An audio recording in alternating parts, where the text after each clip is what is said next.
हमारा पहला प्रश्न है, छत्तीसगढ़ में सामुदायिक वन संसाधन अधिकार जागरूकता अभियान कब से कब तक चलाया जाएगा? इसका राइट आंसर है ऑप्शन बी 9 अगस्त 2022 से 26 जनवरी 2023 तक। छत्तीसगढ़ में सामुदायिक वन संसाधन अधिकार जागरूकता अभियान 9 अगस्त 2022 से 26 जनवरी 2023 तक चलाया जाएगा। बता दें कि प्रदेश में फाउंडेशन फॉर इकोलॉजिकल सिक्योरिटी संस्था ने आदिवासी विकास विभाग और वन विभाग के मार्गदर्शन में ग्राम सभाओं को प्रक्रियाओं की जानकारी देने के लिए सामुदायिक वन संसाधन अधिकार जागरूकता अभियान का एक कैलेंडर तैयार किया है। इसका शुभारंभ 9 अगस्त 2022 को विश्व आदिवासी दिवस के अवसर पर मुख्यमंत्री भूपेश बघेल द्वारा किया गया।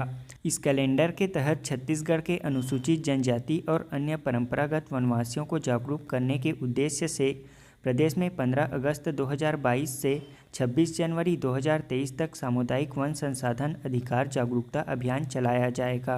प्रदेश में स्वतंत्रता दिवस के 75वें वर्ष के समारोह में सभी ग्राम पंचायतों में वन अधिकार कानून के बारे में वाचन करते हुए अभियान की शुरुआत की जाएगी। इसके बाद जनवरी 2023 तक सभी वन आधारित गाँवों में ग्राम सभाओं में सामुदायिक वन संसाधन पर चर्चा प्रस्ताव करने का लक्ष्य रखा गया है। वर्तमान में राज्य के कुल 3101 ग्रामों में सामुदायिक वन संसाधन अधिकार के दावे स्वीकृत हो चुके हैं। हमारा अगला प्रश्न है, मुख्यमंत्री भूपेश बघेल द्वारा स्वर्गीय देवी प्रसाद चौबे की स्मृति में वसुंधरा सम्मान से कौन सम्मानित किए जाएंगे? इसका राइट आंसर है ऑप्शन सी लीलाधर मंडलोई। मुख्यमंत्री भूपेश बघेल द्वारा 14 अगस्त को सुप्रसिद्ध साहित्यकार एवं पत्रकार लीलाधर मंडलोई को वसुंधरा सम्मान से सम्मानित किया जाएगा। बता दें कि वसुंधरा सम्मान स्वर्गीय देवी प्रसाद चौबे की स्मृति में प्रदान किया जाता है। उनकी 46वीं पुण्यतिथि पर आयोजित वसुंधरा सम्मान का यह निरंतर 22वां आयोजन है। इस सम्मान के अंतर्गत प्रशस्ति पत्र, स्मृति चिन्ह तथा सम्मान निधि प्रदान की जाती है। इसका आयोजन संस्कृति विभाग, छत्तीसगढ़ शासन, लोक जागरण की मासिक पत्रिका कृति वसुंधरा एवं श्री चतुर्भुज मेमोरियल फाउंडेशन के द्वारा संयुक्त रूप से किया जाएगा। अगला प्रश्न है, छत्तीसगढ़ में बच्चों की शिक्षा को रुचिपूर्ण बनाने और उन्हें खेल खेल में ही विभिन्न विषयों की पढ़ाई कराने के लिए कौन सा कार्यक्रम चलाया जा रहा है? इसका राइट आंसर है ऑप्शन सी अंगना माँ शिक्षा कार्यक्रम। छत्तीसगढ़ में बच्चों की शिक्षा को रुचिपूर्ण बनाने और उन्हें खेल खेल में ही विभिन्न विषयों की पढ़ाई कराने के लिए अंगना माँ शिक्षा कार्यक्रम चलाया जा रहा है। यह कार्यक्रम प्रत्येक स्कूल में शनिवार को आयोजित किया जाता है। बता दें कि स्कूल शिक्षा विभाग द्वारा हर शनिवार को बस्ताविहीन स्कूल के आयोजन के साथ ही अंगना माँ शिक्षा के तहत मेले के आयोजन के निर्देश दिए गए हैं। इसके तहत राज्य में छोटे बच्चों की माताओं को अपने बच्चों को घर पर रहकर स्कूल के लिए तैयार करने के उद्देश्य से महिला शिक्षिकाओं के नेतृत्व में अंगना माँ शिक्षा कार्यक्रम संचालित किया जा रहा है और शीघ्र ही इसका अगला वर्जन अंगना माँ शिक्षा 3.0 लागू किया जाएगा। अगला प्रश्न है, भारत और किस देश के मध्य वज्र प्रहार 2022 के 13वें संस्करण का आयोजन किया जा रहा है? इसका राइट आंसर है ऑप्शन डी अमेरिका। भारत और अमेरिका के मध्य वज्र प्रहार 2022 के 13वें संस्करण का आयोजन किया जा रहा है। इसकी शुरुआत 8 अगस्त 2022 से हिमाचल प्रदेश के बकलोह में स्थित स्पेशल फोर्सेस ट्रेनिंग स्कूल में हुई है।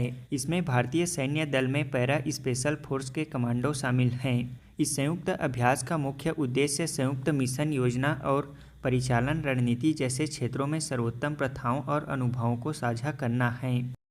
अगला प्रश्न है, मिस इंडिया यूएसए 2022 का खिताब किसने जीता है? इसका राइट आंसर है ऑप्शन बी आर्या वाल्वेकर ने। वर्जीनिया में रहने वाली भारतीय मूल की आर्या वाल्वेकर ने मिस इंडिया यूएसए 2022 का खिताब जीता है। आर्या वाल्वेकर को यह खिताब न्यू जर्सी में आयोजित वार्षिक ब्यूटी कॉन्टेस्ट में प्रदान किया गया। इस कॉन्टेस्ट में उपविजेता सौम्या शर्मा रहीं। वहीं इस कॉन्टेस्ट में मिस इंडिया यूएसए का खिताब अक्षी जैन को तथा मिस टीन इंडिया यूएसए का खिताब तन्वी ग्रोवर को दिया गया। अगला प्रश्न है, बर्मिंघम राष्ट्रमंडल खेल 2022 की पदक तालिका में कौन सा देश शीर्ष स्थान पर है? इसका राइट आंसर है ऑप्शन ए ऑस्ट्रेलिया। बर्मिंघम राष्ट्रमंडल खेल 2022 की पदक तालिका में ऑस्ट्रेलिया शीर्ष प्रथम स्थान पर है। इसमें ऑस्ट्रेलिया ने कुल 178 पदक जीते हैं, जिनमें से 67 स्वर्ण पदक, 57 रजत पदक और 54 कांस्य पदक शामिल है। इस प्रतियोगिता में भारत 61 पदकों के साथ चौथे स्थान पर है, जिसमें भारत ने कुल 22 स्वर्ण पदक, 16 रजत पदक और 23 कांस्य पदक जीते हैं। राष्ट्रमंडल खेल 2022 में शीर्ष प्रथम स्थान पर 178 पदकों के साथ ऑस्ट्रेलिया, दूसरे स्थान पर 176 पदकों के साथ इंग्लैंड और 92 पदकों के साथ तीसरे स्थान पर कनाडा हैं। डिफेंस एक्सपो 2022 का 12वां संस्करण कहाँ आयोजित किया जाएगा? इसका राइट आंसर है ऑप्शन बी, गांधीनगर में। डिफेंस एक्सपो 2022 का 12वां संस्करण 18 से 22 अक्टूबर तक गुजरात के गांधीनगर में आयोजित किया जाएगा। इसमें सशस्त्र बलों, रक्षा, सार्वजनिक क्षेत्र की इकाइयों और उद्योग द्वारा उपकरणों और कौशल श्रृंखला का सीधा प्रदर्शन साबरमती रिवर फ्रंट पर 5 दिन किया जाएगा। छत्तीसगढ़ राज्य के किस स्थान में ट्राइबल फ्रीडम फाइटर म्यूजियम का निर्माण किया जा रहा है? इसका राइट आंसर है ऑप्शन डी, नया रायपुर में। अगला प्रश्न है, छत्तीसगढ़ के आदिवासी जन नायकों की गाथा पर आदिम जाति अनुसंधान एवं प्रशिक्षण संस्थान द्वारा तैयार की गई ग्रंथ का क्या नाम है, जिसका विमोचन मुख्यमंत्री भूपेश बघेल द्वारा विश्व आदिवासी दिवस के अवसर पर किया गया? इसका राइट आंसर है ऑप्शन सी, आदि विद्रोह। अगला प्रश्न है, छत्तीसगढ़ राज्य के प्रदेश भाजपा अध्यक्ष कौन बनाए गए हैं? इसका राइट आंसर है ऑप्शन बी, अरुण साव। अगला प्रश्न है, छत्तीसगढ़ सरकार द्वारा सभी नगरीय निकायों में कृष्ण कुंज का लोकार्पण किस अवसर पर किए जाने का निर्णय लिया गया है? इसका राइट आंसर है ऑप्शन डी, कृष्ण जन्माष्टमी के अवसर पर। अगला प्रश्न है, फ्रांस सरकार द्वारा किस भारतीय नागरिक को knight of the order of the merit chevalier award से सम्मानित किया है? इसका राइट आंसर है ऑप्शन ए, कन्ना सुंदरम को। अगला प्रश्न है, वर्ल्ड अंडर 20 एथलेटिक्स चैंपियनशिप 2022 में 2 पदक जीतने वाली पहली भारतीय एथलीट कौन बनी हैं? इसका राइट आंसर है ऑप्शन बी, रूपल चौधरी। अगला प्रश्न है, वैज्ञानिक और औद्योगिक अनुसंधान परिषद CSIR की पहली महिला महानिदेशक कौन बनी हैं? इसका राइट आंसर है ऑप्शन सी, नल्लाथम्बी कलाई सेल्वी। अब हम पिछले क्विज का आंसर जान लेते हैं। पहला प्रश्न है, भारतीय खेल प्राधिकरण ने छत्तीसगढ़ में खेलो इंडिया स्कीम के तहत कितने खेलो इंडिया केंद्रों की स्थापना की मंजूरी दी है? इसका राइट आंसर है ऑप्शन बी, 7 खेलो इंडिया केंद्रों की। भारतीय खेल प्राधिकरण ने छत्तीसगढ़ में खेलो इंडिया स्कीम के तहत 7 खेलो इंडिया केंद्रों की स्थापना को मंजूरी दी है। ये 7 केंद्र अलग अलग जिलों में एक एक खेल के लिए खोले जाएंगे। भारतीय खेल प्राधिकरण द्वारा आर्चरी और हॉकी के लिए 2-2 केंद्रों, वॉलीबॉल, मलखम्ब और फुटबॉल के लिए 1-1 केंद्रों की मंजूरी दी गई है।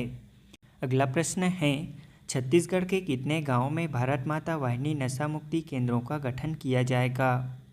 इसका राइट आंसर है ऑप्शन डी, 1460 गाँवों में। छत्तीसगढ़ के 1460 गांवों में भारत माता वाहिनी नशा मुक्ति केंद्रों का गठन किया जाएगा। इसके लिए समाज कल्याण विभाग को इसके संचालन की जिम्मेदारी दी गई है। इसके पहले चरण में हर ब्लॉक में 2000 से ज़्यादा आबादी वाले 10-10 ग्राम पंचायतों का चयन किया गया है। भारत माता वाहिनी में हर गांव में 8 सदस्य होंगे। इसमें महिलाओं के साथ अधिकतम 3 पुरुषों को शामिल किया जाएगा। अगला प्रश्न है, छत्तीसगढ़ में मिलने वाले उत्पादों को बढ़ावा देने के लिए केंद्र सरकार ने प्रदेश के कितने जिलों को उनकी पहचान के मुताबिक सूक्ष्म, लघु और मध्यम उद्योग लगाने के लिए चिन्हित किया है? इसका राइट आंसर है ऑप्शन सी, 28 जिलों में। प्रदेश में 1 डिस्ट्रिक्ट 1 प्रोडक्ट योजना के अंतर्गत 1 डिस्ट्रिक्ट 1 फोकस प्रोडक्ट के तहत प्रदेश के 28 जिलों में उत्पाद के आधार पर ब्रांडिंग की जाएगी। इसके लिए प्रदेश में मिलने वाले उत्पादों को बढ़ावा देने के लिए केंद्र सरकार ने प्रदेश के 28 जिलों को उनकी पहचान के मुताबिक लघु, सूक्ष्म और मध्यम उद्योग लगाने के लिए चिन्हित किया है। इस योजना को बढ़ावा देने के लिए देश के 17 राज्यों में 54 से अधिक इंक्यूबेशन केंद्र खोलने की भी मंजूरी दी गई है। वहीं कृषि मंत्रालय ने देश के सभी 728 जिलों में वहां होने वाली फसलों और कृषि के आधार पर इन जिलों का चयन किया है। अगला प्रश्न है, राष्ट्रीय जल पुरस्कार 2022 सर्वश्रेष्ठ राज्य की श्रेणी में पहला पुरस्कार किस राज्य को प्रदान किया गया है? इसका राइट आंसर है ऑप्शन ए उत्तर प्रदेश को। बता दें कि मार्च 2022 में राष्ट्रपति रामनाथ कोविंद ने विज्ञान भवन नई दिल्ली में तीसरे राष्ट्रीय जल पुरस्कार वितरण समारोह में जल संरक्षण की दिशा में सर्वश्रेष्ठ प्रदर्शन के लिए सर्वश्रेष्ठ राज्य श्रेणी में उत्तर प्रदेश को पहला पुरस्कार दिया गया। वहीं इसके तहत राजस्थान और तमिलनाडु को सर्वश्रेष्ठ राज्य की श्रेणी में क्रमशः दूसरा और तीसरा पुरस्कार मिला है। बता दें कि जल शक्ति मंत्रालय द्वारा पहला राष्ट्रीय जल पुरस्कार 2018 में शुरू किया गया था। वहीं जल आंदोलन को जन आंदोलन में बदलने के लिए 2019 में जल शक्ति अभियान और जल जीवन मिशन शुरू किया गया था। इस दौरान 2022 में रामनाथ कोविंद द्वारा जल शक्ति अभियान कैच द रेन कैंपेन 2022 का शुभारंभ भी किया गया। अगला प्रश्न है, विंग्स इंडिया पुरस्कार 2022 में सर्वश्रेष्ठ अंतर्राष्ट्रीय हवाई अड्डे का पुरस्कार किसने जीता है? इसका राइट आंसर है ऑप्शन डी केम्पेगौड़ा अंतर्राष्ट्रीय हवाई अड्डा बेंगलुरु ने। विंग्स इंडिया पुरस्कार 2022 में सर्वश्रेष्ठ अंतर्राष्ट्रीय हवाई अड्डे का पुरस्कार केम्पेगौड़ा अंतर्राष्ट्रीय हवाई अड्डा बेंगलुरु ने जीता है। हमारा आज के क्विज का पहला प्रश्न है, नेशनल फैमिली हेल्थ सर्वे 5 के आंकड़ों के तहत छत्तीसगढ़ में कुपोषण की दर कितना प्रतिशत है? दूसरा प्रश्न है, मार्च 2022 में छत्तीसगढ़ शासन द्वारा छत्तीसगढ़ राज्य पिछड़ा वर्ग आयोग के उपाध्यक्ष किसे नियुक्त किया गया है, जिन्हें शासन द्वारा राज्य मंत्री का दर्जा भी दिया गया? तीसरा प्रश्न है, कौशल्या मातृत्व योजना का शुभारंभ कब किया गया है? चौथा प्रश्न है, दुनिया की सबसे बड़ी एक्सप्रेस परिवहन और ई-कॉमर्स कंपनी फेडेक्स के नए सीईओ कौन बने हैं? पांचवा प्रश्न है, भारतीय वाणिज्य एवं उद्योग मंडल एसोचैम के नए अध्यक्ष कौन बने हैं?